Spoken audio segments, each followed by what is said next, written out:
أعمالنا من يهده الله فلا مضل له وأشهد أن لا إله إلا الله وحده لا شريك له وأشهد أن محمدا عبده ورسوله الذي أرسله بالحق بشيرا ونذيرا وداعيا إلى الله بإذنه وسراجا منيرا فقد قال الله تبارك وتعالى في كلامه المجيد وفرقانه الحميد একটু মেহেরবানি করে আমরা যারা বসে আছি অল্প সংখ্যক মানুষ হলেও আল্লাহর অসংখ্য ফেরেশতা পাহারাদার হিসেবে নিযুক্ত আছে এই জন্য আমরা মুখ খুলে জবান খুলে তেলাওয়াত আউযু বিল্লাহি মিনাশ শাইতানির রাজীম বিসমিল্লাহির রাহমানির রাহিম কুল ইয়া আইয়ুহাল কাফিরুন লা আ'বুদু মা তা'বুদুন ولا أنتم عابدون ما أعبد ولا أنا عابد ما عبدتم ولا أنتم عابدون ما أعبد لكم دينكم ولي دين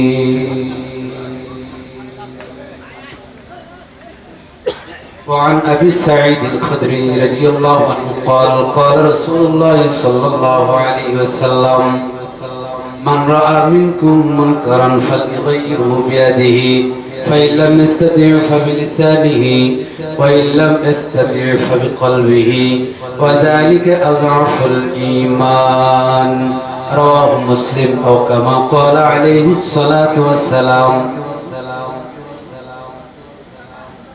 ভয় নাই রে কোনো ভয় নাই আল্লাহ যদি থাকে সহায় ভয় নাই রে কোনো ভয় নাই পিছনে যারা আছেন সামনে আসেন মেহরবানি আছে সামনে আসেন ভয় নাই রে কোনো ভয় নাই আমার সাথে পড়েন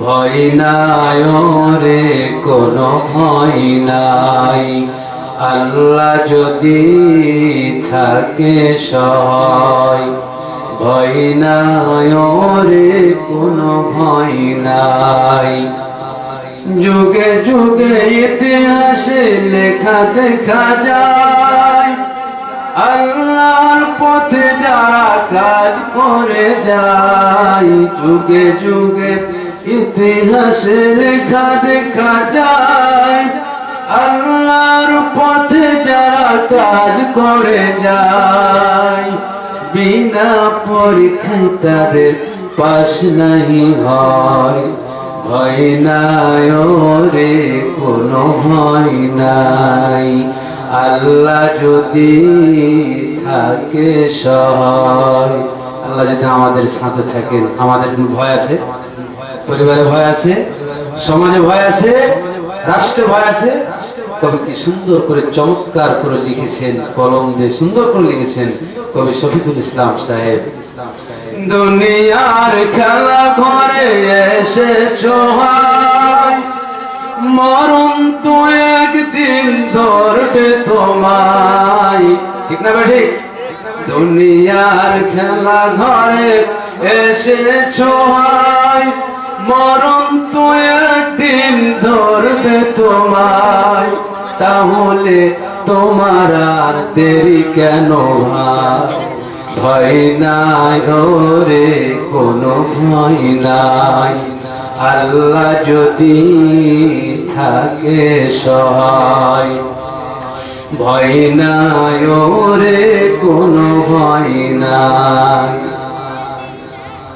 ছোট বৈকুণ্ঠপুর কবরস্থানের উদ্যোগে আয়োজিত একদিন ওয়াজ মাহফিলে সম্মানিত শ্রদ্ধাভাজন সভাপতি সাহেব, আমার সামনে উপবিষ্ট দিনদার ইমানদার পরহেজগার মুসলমান ভাই ও বাবাজিরা, পর্দার অন্তরালে অবস্থানরত আমার মা ও বোনেরা, সর্বাগ্রে প্রশংসা জ্ঞাপন করছি সেই মহান আল্লাহ, যিনি আমাদেরকে সৃষ্টি করেছেন অতি উত্তম করে। আমাদেরকে সৃষ্টি করেছেন কে? কথা বলেন, সৃষ্টি করেছেন কে? দুইটা চোখ দান করলেন কে? আল্লাহ। দুইটা হাত দান করলেন কে? আল্লাহ। ভালো করে বুঝবেন। দুইটা পা দান করলেন কে? চলার জন্য দুইটা পা দিয়েছেন। কথা বলার জন্য মুখ দান করলেন। আল্লাহ বলছেন আর রহমান, অত্যন্ত দয়ালু, অতীব রহমান, দয়াময়। আর রহমান এগুলো হচ্ছে ইসমে মুবারক সিগা, আধিক্য বোঝানো হয়। আল্লাহর এত দয়া।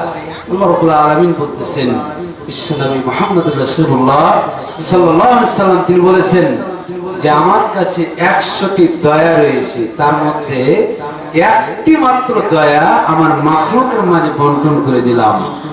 এই একটি দয়া দিয়ে মানুষ তার মা তার সন্তানকে দুধ খাওয়ায়, গাভী তার বাছুরকে বাচ্চাকে কি দুধ খাওয়ায়, আদর করে চাটে।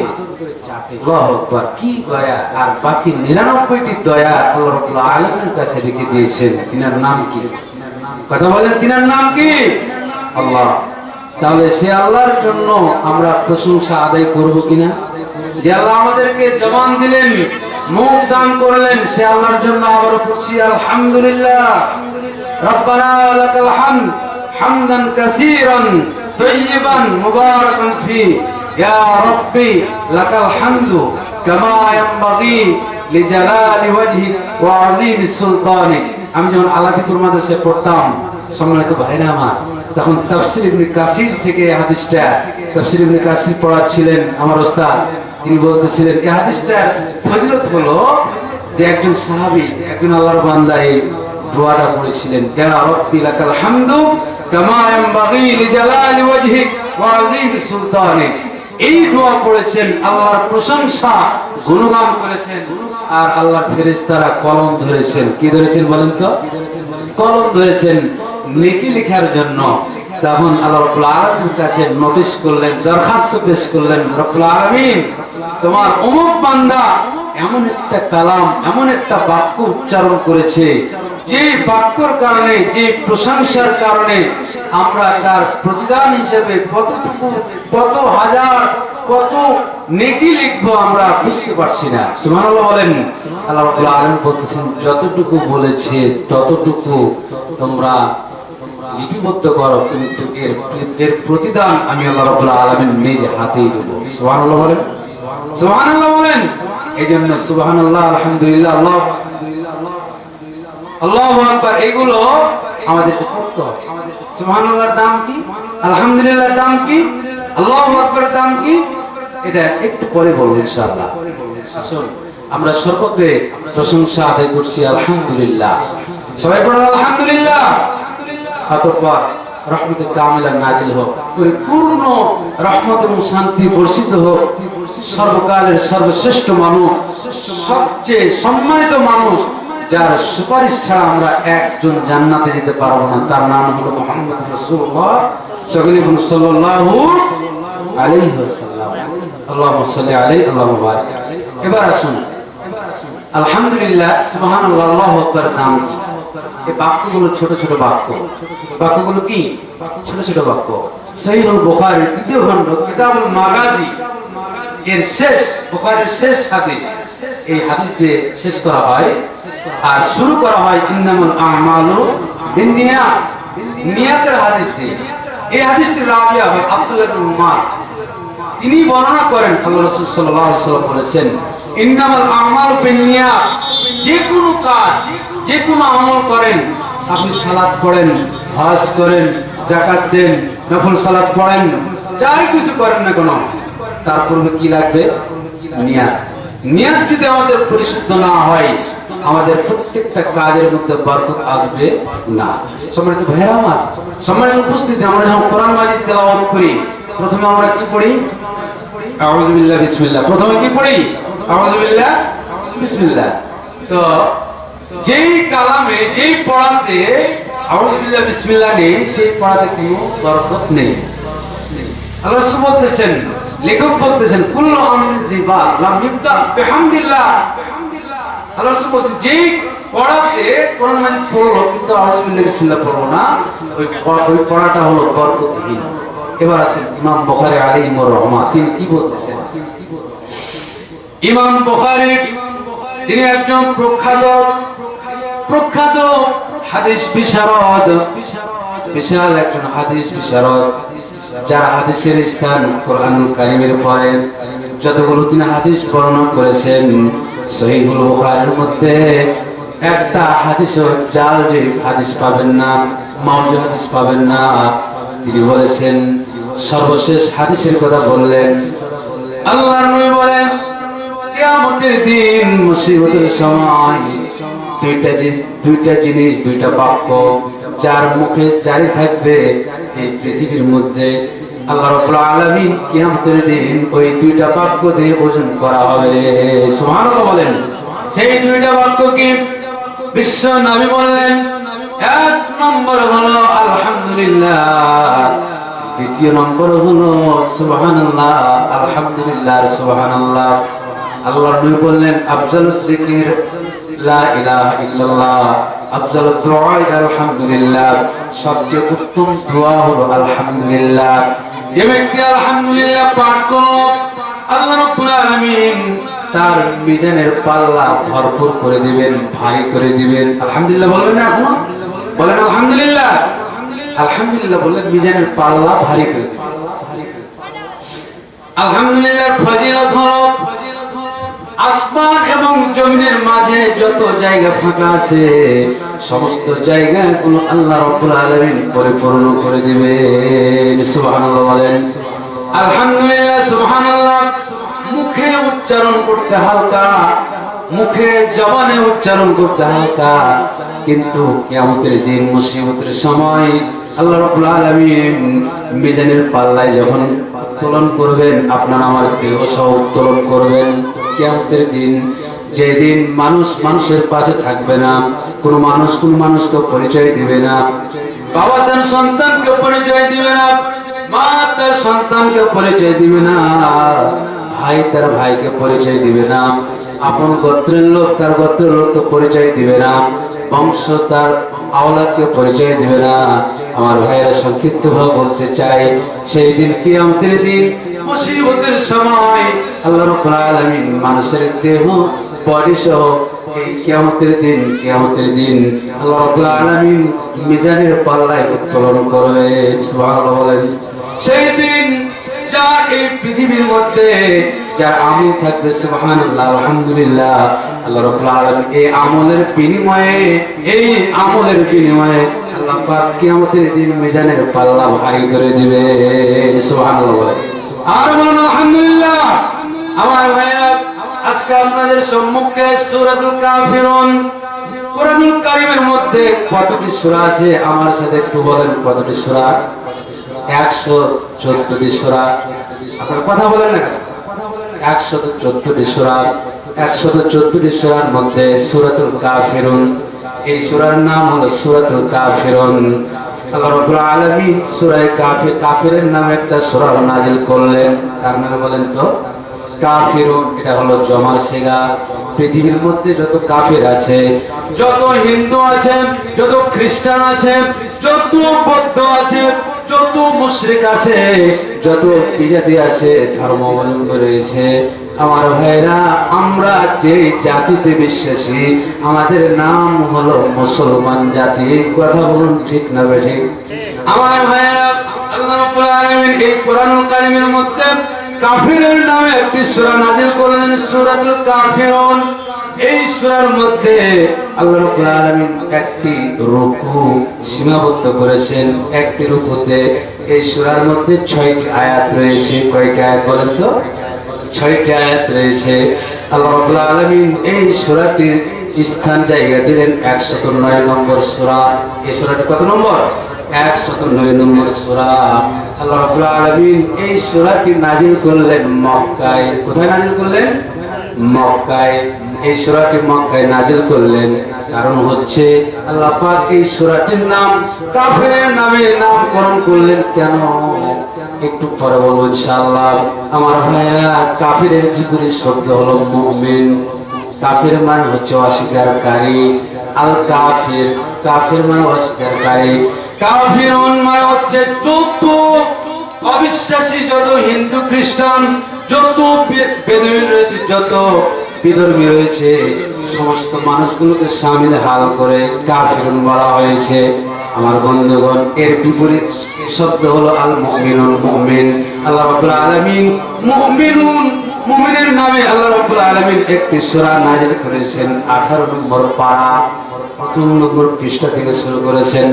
আল্লাহ পাক বলেন বিসমিল্লাহির রহমানির রহিম। পড়েন বিসমিল্লাহির রহমানির রহিম।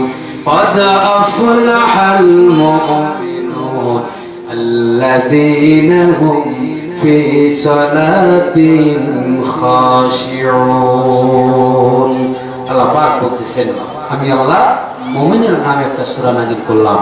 কাফিরের নামে কেন নাযিল করলাম আর মুমিনের নামে কেন নাযিল করলাম?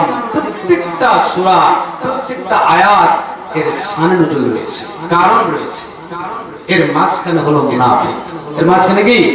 মুনাফিক। আল্লাহ রাব্বুল আলামিন মুনাফিকের নামও একটা সূরা নাযিল করলেন।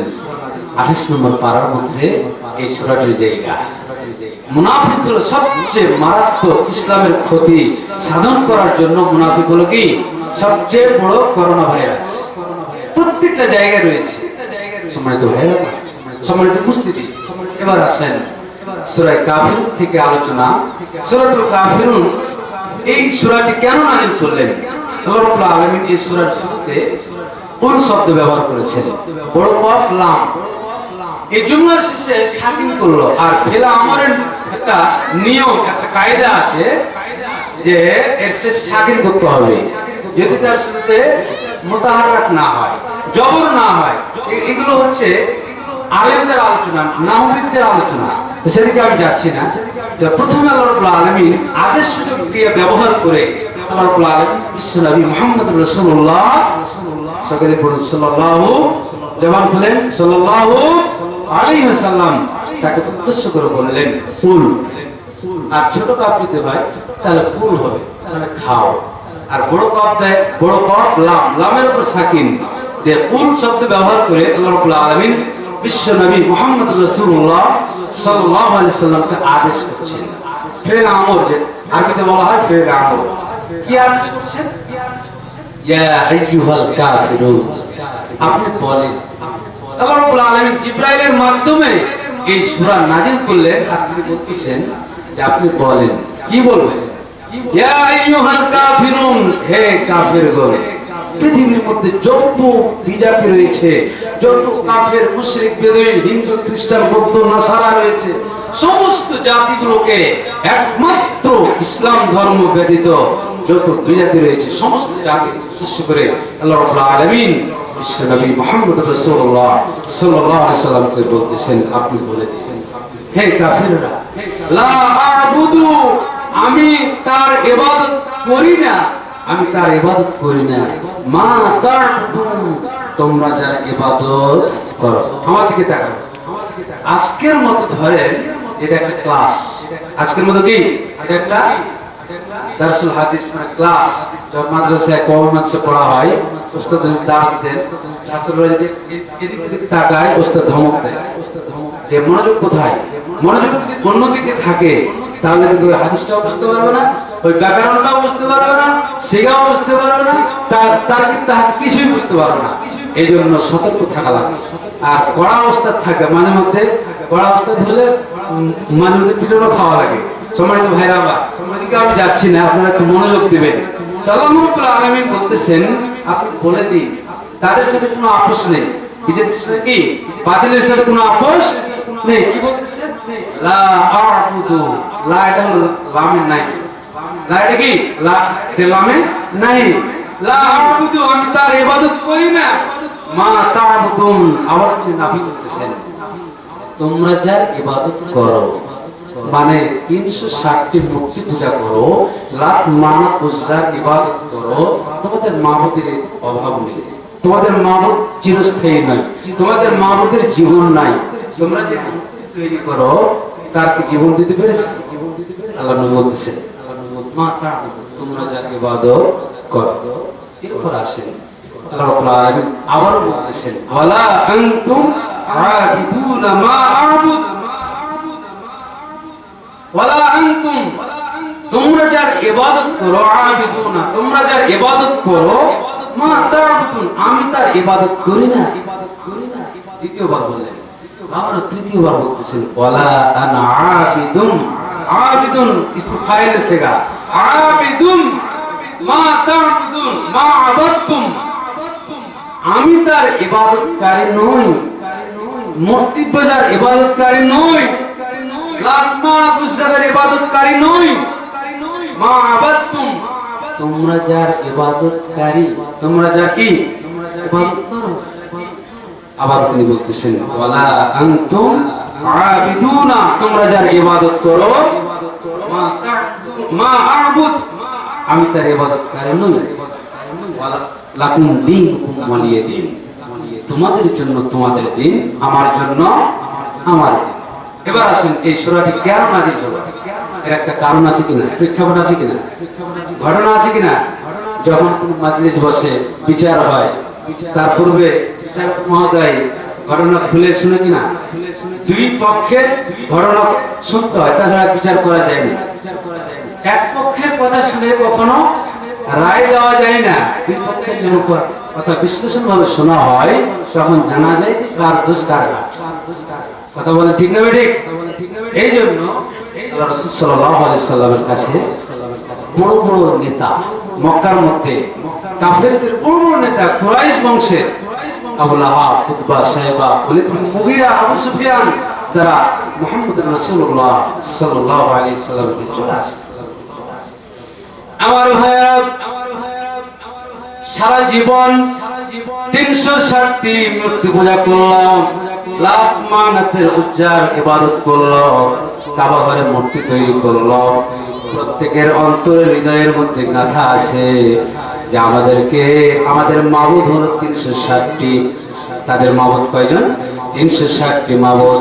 আমার ভাইরা, আমরা এতগুলো মাবুদ মানে আমাদের ইলাহ এতগুলো, আমাদের মাবুদ এতগুলো, কিন্তু আমাদের মধ্যে, আমাদের গোত্রের মধ্যে, আমাদের বংশের মধ্যে যার নাম হলো আলামিন, যার নাম হলো মুহাম্মদ, তিনি আবার বলতেছে না না, 360 জন নয়, 300 নয়, 200 নয়, 100 নয়, একজনের ইবাদত করতে হবে, তিনার নাম হলো আল্লাহ।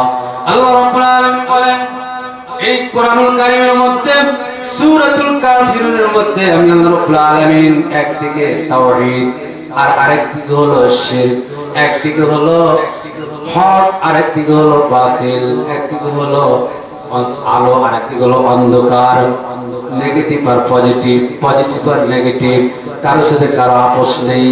আমার ভাইরা, এই প্রস্তাব দিল মক্কার বড় বড় প্রভাবশালী কুরাইশদের নেতা, তাদের কথায় সমাজ চলে, তাদের কথায় নেতৃত্ব হয়, পুরো এলাকা চলে, মক্কা চলমান থাকে। আমার ভাইয়া তারা প্রস্তাব নিয়ে আসলো। এতদিন আমরা তর্ক করলাম, ঝামেলা করলাম, দ্বন্দ্ব করলাম, কিন্তু আজ থেকে আমরা আর দ্বন্দ্ব করবো না। দেখি তো দেখি মুহাম্মদের কাছে আমাদের প্রস্তাবটা নিয়ে যাই, আমাদের প্রস্তাবটা কতটুকু কার্যকর হয়। চলে আসলো। 1 নম্বরের প্রস্তাব হলো, ও মুহাম্মদ, আব্দুল্লাহর পুত্র মুহাম্মদ, আজকে আমাদের পক্ষ থেকে তোমার কাছে প্রস্তাব হলো যে তুমি আজ থেকে নিয়ে 1 বছর আমাদের ইবাদত করবে। আমাদের মাহমুদের ইবাদত করবে, 360টি মূর্তির ইবাদত করবে। আর আগামী 1 বছর পরের 1 বছরে আমরাও তোমাদের এক আল্লাহর ইবাদত করবো। জোরে বলুন নাউজুবিল্লাহ। আমার ভাইয়া, বিশ্ব নবী মুহাম্মদুর রাসূলুল্লাহ সাল্লাল্লাহু আলাইহি সাল্লামকে প্রস্তাব দিলেন। দ্বিতীয় নম্বর প্রস্তাব হলো, তোমার যত টাকা পয়সা লাগুক, তুমি তো একজন গরিব মানুষ, তোমার তো বাড়ি ঘর ভালো না, তোমার যতগুলো টাকা লাগুক বাড়ি তৈরি করতে, 5 তলা 10 তলা বিল্ডিং তৈরি করতে যত অর্থ খরচ হবে, আমাদের পক্ষ থেকে আমরা তোমার বাড়িগুলো নির্মাণ করে দেবো। জোরে বলুন সুবহানাল্লাহ। দ্বিতীয় নম্বর প্রস্তাব। 3 নম্বর প্রস্তাব হলো, আজ থেকে নিয়ে তুমি কখনো বলবে না আমাদের ধর্মের চুনকালে লাগাবে না, সবসময় তুমি আমাদের কথা মতো চলবে। আমার ভাইয়া, বিশ্ব নবী মুহাম্মদুর রাসূলুল্লাহ সাল্লাল্লাহু আলাইহি সাল্লামের উপর এই কোরআনুল কারীমের মধ্যে যে সূরা কাফিরুন আল্লাহ রাব্বুল আলামিন নাযিল করলেন, এই কথা বলার সঙ্গে সঙ্গে জিবরাইল আমিনকে ডাক দিয়ে বললেন, জিবরাইল যাও, যাও আমার নবীর উপরে কোরআনুল কারীমের মধ্যে যতগুলো আয়াত নাযিল করলাম, যতগুলো সূরা নাযিল করলাম, তার মধ্যে কাফিরের জন্য, কাফিরদের নামকরণ করার জন্য আমি আল্লাহ রাব্বুল আলামিন সূরাতুল কাফিরুন আমি আল্লাহ বিশ্ব নবীকে হাদিয়া হিসেবে দিয়ে দিলাম। সুবহানাল্লাহ। আর যেরকম সুবহানাল্লাহ। আমার ভাইরা, আল্লাহর নবী বললেন, তোমরা যে প্রস্তাব দিয়েছো, টাকা পয়সা দিবে, গাড়ি বাড়ি দিবে, আর 1 বছর তোমাদের মাহমুদের ইবাদত করা লাগবে, আর পরের বছর আমাদের মাহমুদের ইবাদত করবে, এই প্রস্তাবে আমি রাজি নই, এই প্রস্তাবে আমি রাজি নই। লা আ'বুদু মা তা'বুদুন ওয়ালা আনতুম আ'বিদুনা মা আ'বুদ ওয়ালা আনা আ'বিদু মা আ'বাদতুম ওয়ালা আনতুম আ'বিদুনা মা আ'বুদ লাকুম দীনুকুম ওয়ালিয়া দীন। বিশ্বনবী বললেন, ও আবু জাহাল, উতবা, সাইবা, আবু সুফিয়ান, ওয়ালিদ বিন মুগীরা, তোমরা শুনে নাও, তোমরা যে প্রস্তাব দিয়ে এসেছো, এই প্রস্তাবে আমি রাজি নই। আমি এই পৃথিবীর মধ্যে আমার অর্থের কোনো লোভ নেই, আল্লাহ রাব্বুল আলামিন যে ঈমান দিয়েছেন, যে কোরআনুল কারীম আমাকে দান করেছেন, আমার উপর নাযিল করেছেন, এই কোরআনুল কারীম এক পাল্লায় যদি ওজন করা হয়, আর পৃথিবীর মধ্যে যত সম্পদ রয়েছে, যত টাকা পয়সা রয়েছে, এক পাল্লায় যদি ওজন করা হয়, ওজন কার বেশি হবে? বলেন কার ওজন বেশি হবে? কোরআনের ওজন বেশি হয়ে যাবে। দেখেন, আমেরিকার সম্পদের অভাব নাই, আছে কি? আমেরিকার সম্পদের অভাব নাই। আমেরিকার 1 টাকা, 1 ডলার, বাংলাদেশের 100 টাকা। আমার ভাইয়েরা, দেখেন, আল্লাহ রাব্বুল আলামিন বাংলাদেশকে গরিব বানিয়েছেন, কিন্তু পৃথিবীর মধ্যে যতগুলো রাষ্ট্র আছে, যতগুলো দেশ আছে, মহাশক্তি রয়েছে, পরাশক্তি রয়েছে, আল্লাহ রাব্বুল আলামিন যাবতীয় পার্থিব জগতে আল্লাহ পাক ধন সম্পদে ভরপুর করতে পারে, অস্ত্র শস্ত্র দিয়ে ভরপুর করতে পারে, শক্তি দান করতে পারেন, কিন্তু আল্লাহ রাব্বুল আলামিন ঈমান নামক সম্পদ পৃথিবীর মধ্যে অন্য কোনো দেশকে, বাংলাদেশের মতো মানুষদের মতো অন্য কোনো মানুষকে দান করেন নাই। সুবহানাল্লাহ বলেন। আমার ভাইয়া, বলছিলাম সূরা কাফিরুন, কাফেরদের নামে সূরা নাযিল হয়ে গেল, এবার তাদের মাথা নষ্ট হয়ে গেল, মাথা খারাপ হয়ে গেল, আমাদের কথা তো থাকলো না, আমাদের প্রস্তাব তো গ্রহণ হলো না, তাহলে কি করা যায়? এবার আসুন সূরা হামিম সাজদা 26 নম্বর আয়াত থেকে নিয়ে আল্লাহ রাব্বুল আলামিন নাযিল করলেন তাদের কৃতকর্মের জন্য। আল্লাহ রাব্বুল আলামিন বলেন, ওয়াকালাল্লাযীনা কাফারু লা তাসমাউ লিহাযাল কুরআনি ওয়ালগাউ ফীহি লাআল্লাকুম তাগলিবুন। কাফেরদের বক্তব্য কি? তাদের সব পথ বন্ধ, ক্ষমতা শেষ, তাদের একটাই বক্তব্য হলো, যেখানে মুহাম্মদ আব্দুল্লাহর পুত্র মুহাম্মদ সাল্লাল্লাহু আলাইহি সাল্লাম কোরআন মাজিদ তেলাওয়াত করবে, হয় মসজিদে হোক অথবা মাঠে হোক অথবা পাহাড়ের চূড়ায় হোক, সেখানে তোমরা গন্ডগোল তৈরি করো, হই হুল্লোড় সৃষ্টি করো। বর্তমান এখনো এরকম চিন্তা চেতনার মানুষ আছে না? নাই? নামে দাবি করে মুসলমান, কিন্তু কর্ম কাজ কর্ম উল্টা। আজকে বর্তমান সমাজ অশিক্ষিত, বর্বর, এই সমস্ত মূর্খ মানুষদের পরিচালিত হচ্ছে। এগুলো হচ্ছে কিয়ামতের আলামত। সমাজ পরিচালনা করবে, বিচারের ফয়সালা দিবে, মসজিদে খুতবা দিবে, ঈদগাহের ময়দানে বক্তব্য দিবে আলেম। অশিক্ষিত মানুষ যে মাদ্রাসায় বারান্দায় পা দেয়নি, অসম্ভব, মসজিদে খুতবা দিতে পারে না, মাদ্রাসায় খুতবা আপনার সমাজ পরিচালনা করতে পারে না, সমাজে বিচারের রায় দিতে পারে না। একমাত্র যার ভিতরে কোরআন এবং হাদিসের জ্ঞান আছে, সেই ব্যক্তি ছাড়া অন্য কোনো ব্যক্তি যারা যদি শরীয়তের কোনো কাজ হয়, বুঝতে হবে কিয়ামতের আলামত ঘনিয়ে এসেছে। কথা বলেন ঠিক না ঠিক? আমার ভাইরা বলছি না, তাদের পথ সব বন্ধ হয়ে গেছে। তাদের একটাই বুদ্ধি, একটাই কৌশল হলো কি, যে আমাদের অনেক টাকা পয়সা, আমাদের ক্ষমতার শেষ নেই, তাকে প্রতিরোধ করতে হবে। তাকে মানে কি করতে হবে? প্রতিরোধ করতে হবে। কি দ্বারা? গভীর রজনীতে পরামর্শ মাজলিস, মিটিং করতেছেন,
আলহামদুলিল্লাহ, পরিবেশ আমার সুন্দর হওয়ার জন্য আলহামদুলিল্লাহ।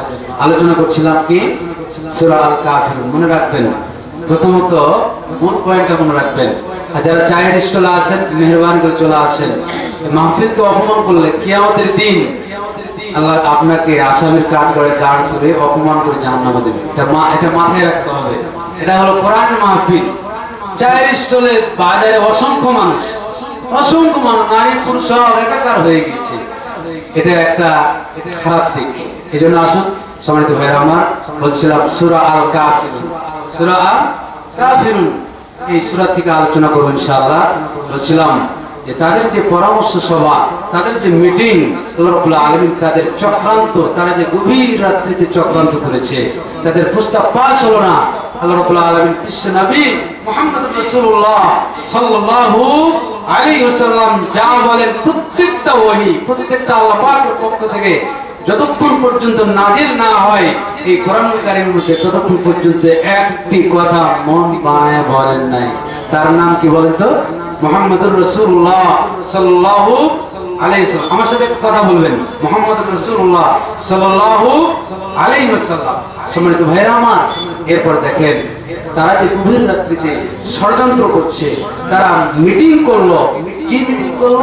সূরা আনফালের 13 নম্বর আয়াতের তাফসীর দেখবেন। আল্লাহ রাব্বুল আলামিন বলেন, বিসমিল্লাহির রহমানির রহিম, وَإِذْ يَمْكُرُ بِكَ الَّذِينَ كَفَرُوا لِيُثْبِتُوكَ أَوْ يَقْتُلُوكَ أَوْ يُخْرِجُوكَ وَيَمْكُرُونَ وَيَمْكُرُ اللَّهُ وَاللَّهُ خَيْرُ الْمَاكِرِينَ। আল্লাহু আকবার বলেন, আরো জোরে বলুন আল্লাহু আকবার। কোরআনের আয়াতগুলো নাযিল করেছেন কে? মাধ্যম কে ছিলেন? হযরত জিবরাইল। গভীর রজনীতে কাফেরদের যত বড় বড় নেতা, যত বড় বড় প্রভাবশালী লোক ছিল, তারা আবু জাহেলের বাড়ি মিটিং করলো। তার মোহাম্মদ আব্দুল্লাহর পুত্র মোহাম্মদ আমাদের প্রস্তাব গ্রহণ করলো না। আমরা যে প্রস্তাব নিয়ে গেলাম, আমাদের প্রস্তাব গ্রহণ করা তো দূরের কথা, আমাদেরকে অপমান করা হলো। আমরা অনেক প্রভাবশালী, টাকা পয়সাওয়ালা মানুষ। আমার ভাইরা, বিশ্ব নবী মুহাম্মদ রাসূলুল্লাহ সাল্লাল্লাহু আলাইহি সাল্লাম তাওহীদকে বাস্তবায়ন করার জন্য তিনি কত কষ্ট করেছেন আমি সামনেই বলবো ইনশাআল্লাহ। আমার ভাইরা, পরামর্শ বৈঠক আলোচনা হচ্ছে। আব্দুল্লাহর পুত্র মুহাম্মদ সাল্লাল্লাহু আলাইহি সাল্লাম বলতেছে, না না, 360 জন নয়, 200 জন নয়, 150 জন নয়, 100 জন নয়, 50 জন নয়, একমাত্র কেবলমাত্র এক আল্লাহর ইবাদত করতে হবে। কতজন বলেন তো? এক আল্লাহর ইবাদত করতে হবে, এই কথা বলতেছে। আমাদের ধর্মের মুখে চুনকানি লাগিয়েছে। তাহলে কি করা যায়? মুহাম্মদকে কি করা যায়? আমার ভাইরা, আমার বন্ধুগণ, আমার মা বোনেরা, ভালো করে কান লাগাবেন। একজন ব্যক্তি দাঁড়িয়ে বলল, তাকে হত্যা করতে হবে, এই মক্কার মধ্যে তাকে থাকতে দিতে হবে না, তাকে হত্যা করতে হবে। আমার ভাইরা, ওই ইয়ামকুরু বিকাল্লাযীনা কাফারু লিইসবিতুকা। আরেকজন বলল, না, তাকে বন্দী করতে হবে, জেলখানার মধ্যে বন্দী করতে হবে। নাউজুবিল্লাহ বলেন। আরেকজন দাঁড়িয়ে বলল, জেলখানার মধ্যে বন্দী করা হয়, তাহলে জেলখানার মধ্যে কোরআনের তাফসীর করবে। কথা বলুন ঠিক কিনা? আমার ভাইরা, সেখানেও ইসলামের ছায়াতলে অনেক মুসলিম ইসলাম গ্রহণ করবে। আরেকজন দাঁড়িয়ে বলল, আবু সুফিয়ান, খালিদ বিন মুগীরা দাঁড়িয়ে বলতেছে, না না, তাকে মক্কা থেকে বিদায় করে মদিনায় বিতাড়িত করতে হবে। নাউজুবিল্লাহ বলেন। আমার ভাইরা, এই সিদ্ধান্ত পাস হলো। আল্লাহ রাব্বুল আলামিন কোরআনুল কারীমের মধ্যে জিবরাইলের মাধ্যমে বিশ্ব নবীর উপর ওহী করলেন।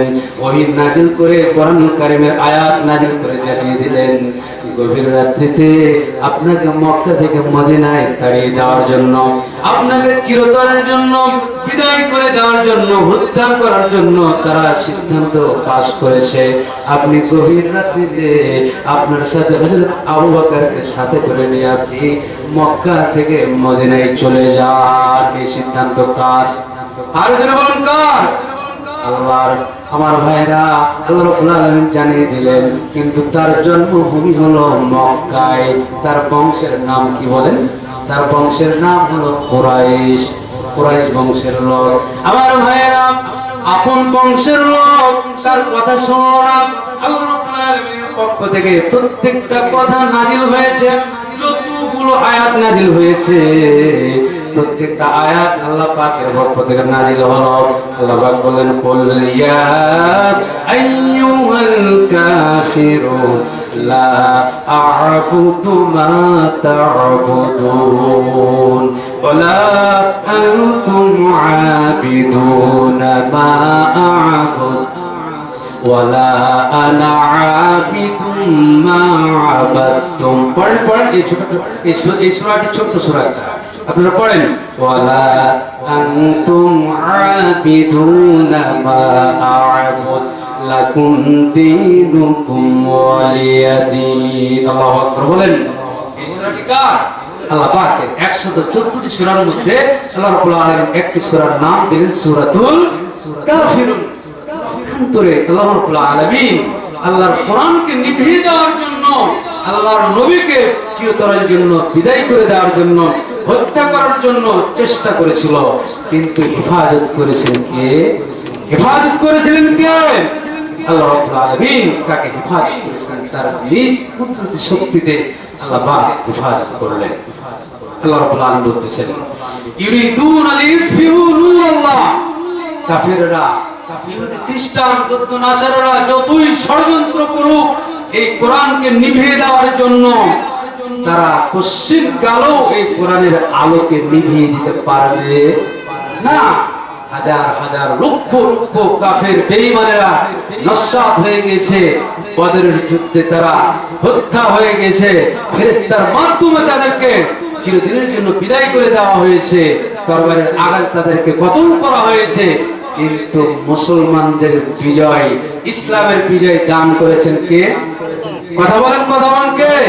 আল্লাহ রাব্বুল আলামিন দান করেছেন। আজও পর্যন্ত এই কোরআন অক্ষত রয়েছে, কোরআন কারীম জ্বলজ্বল করে জ্বলতেছে। যারা এই কোরআনের সাথে বেয়াদবি করেছে, যারা রাসূলের নামে কটূক্তি করেছে, যারা রাসূলকে ব্যঙ্গ করেছে, ওই সমস্ত কুলাঙ্গার সন্তানেরা এই পৃথিবী থেকে বিতাড়িত হয়ে এই বাংলার জমিনে তারা আল্লাহ রাব্বুল আলামিনের তাওহীদি জনতারা তাদেরকে উচিত শিক্ষা দিয়েছে। কথা বলুন ঠিক না বেঠিক? আমার ভাইয়েরা, আজকে বাংলাদেশের জমিনে এক শ্রেণীর মানুষ, একটা সংগঠন আছে হিন্দুবাদী, যার সংগঠনের নাম হলো ইসকন। সম্মানিত ভাইয়েরা আমার, দেখলাম নেটে দেখলাম যে ওই ইসকন সংগঠন উগ্র হিন্দুত্ববাদী, তারা হলো ভারতের একটা দল। সম্মানিত ভাইয়েরা আমার, টঙ্গী থেকে একজন আলেমকে, একজন ইমামকে, একজন মুফতিকে অপহরণ করে নিয়ে সেই ঠাকুরগাঁ জঙ্গল এলাকায়, সীমান্ত এলাকায় তাকে অচেতন অবস্থায় নির্যাতন করে তাকে ফেলে রেখেছে।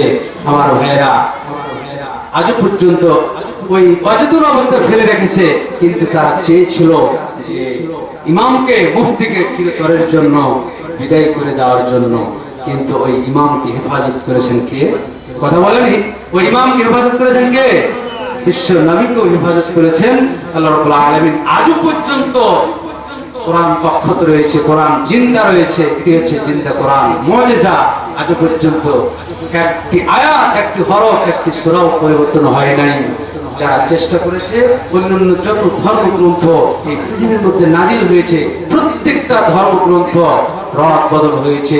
তাওরাত বলেন, ইনজিল বলেন, কোরআন বলেন, অন্যান্য জাবুর বলেন, যতগুলো আসমানি কিতাব রয়েছে, প্রত্যেকটা ধর্মগ্রন্থের প্রতি মধ্যে রদ বদল হয়েছে। মানব রচিত মতবাদ ঢুকে গিয়েছিল, কিন্তু কোরআনুল কারীমের মধ্যে একটা আয়াত, একটি সূরা, একটি অক্ষর কোন ইহুদির বাচ্চা, কোন বেঈমানের বাচ্চা, কোন হিন্দুর বাচ্চা, কোন বিজাতি, কোন মানুষ রদ করতে পারে না। কিয়ামত পর্যন্ত পারবে না ইনশাআল্লাহ, কিয়ামত পর্যন্ত পারবে না ইনশাআল্লাহ। আমার ভাইরা, আলোচনার শেষ পর্যায়ে চলে এসেছি। সংক্ষিপ্ত একটি কথা বলে দিয়ে যাই।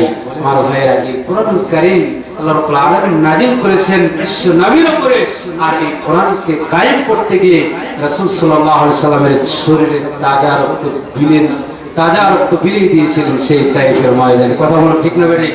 কথা বলেন ঠিক না বেঠিক?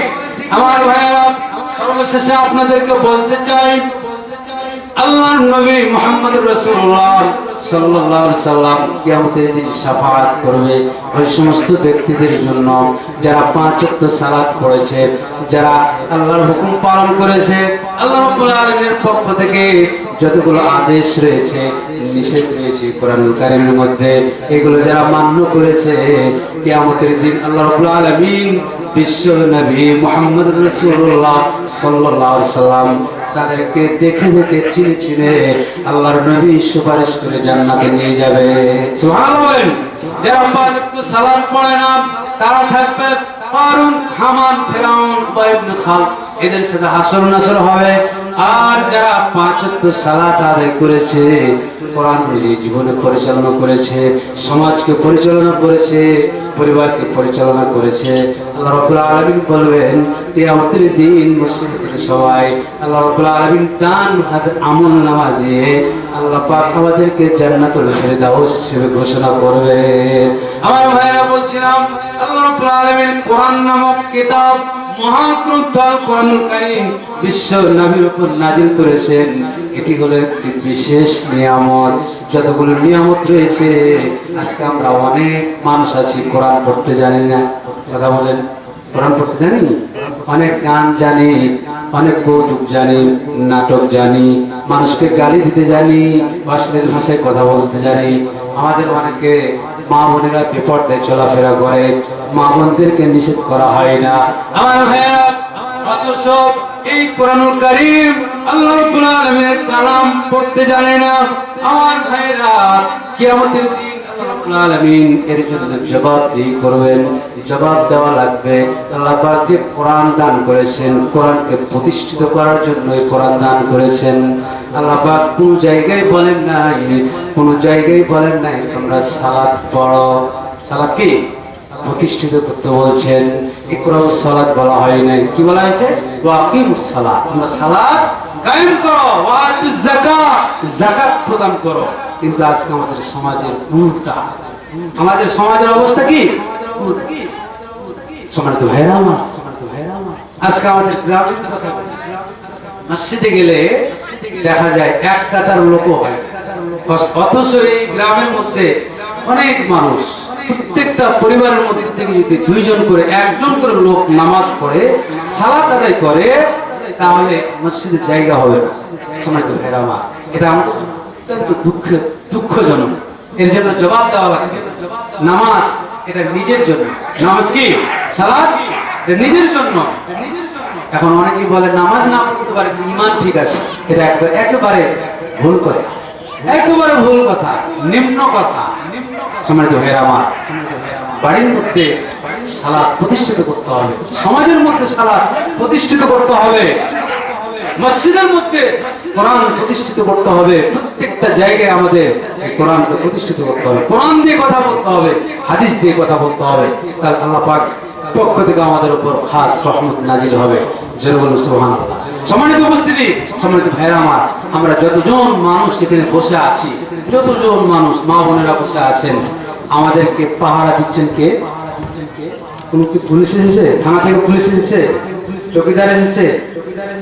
সম্মানিত ভাইরা আমার, চৌকিদারও নেই, পুলিশও নেই, আর্মিও নেই, আল্লাহ রাব্বুল আলামিনের ফেরেশতা দিয়ে ওয়াহাফাতহুমুল মালায়েকা, অসংখ্য ফেরেশতা দিয়ে আল্লাহ রাব্বুল আলামিন বেষ্টনী দিয়ে পাহারা দিয়ে আল্লাহ রাব্বুল আলামিন হেফাজত করেছেন। আমরা তো এই হাদিসটা জানার পর আমল করি না। সম্মানিত ভাইরা আমার, আল্লাহ রাব্বুল আলামিনের ফেরেশতা যে নিযুক্ত আছেন আমাদের সাথে, ডান হাতে একজন ফেরেশতা, বাম হাতে আরেকজন ফেরেশতা। এই ফেরেশতার কাজ কি? যারা এই মাজলিসে কোরআন নামক এই তাফসীরুল কোরআন মাহফিলে, ওয়াজ মাহফিলে আসবে, তাদের নামগুলো আল্লাহর ফেরেশতারা লিপিবদ্ধ করেন আর আমাদের জন্য দোয়া করতে থাকেন। এই মাজলিসটার নাম হলো জান্নাতের বাগান। এই মাজলিসটার নাম কি? জান্নাতের বাগান। ওয়া গাশিয়াতুহুমুর রাহমা, আল্লাহর রহমতে বেষ্টন করেছেন, একেবারে ভরপুর করে দিয়েছেন। ওয়া হাফাতহুমুল মালায়েকা ওয়া যাকারাহুমুল্লাহু ফীমান ইনদা, আল্লাহ রাব্বুল আলামিন ওই সমস্ত ফেরেশতাদের কাছে আমাদের আলোচনা করতে আসেন। আজকে বৈকুণ্ঠ গুরুস্থান উদ্যোগের মাহফিল, ওয়াজ মাহফিল। সম্মানিত ভাইরা আমার,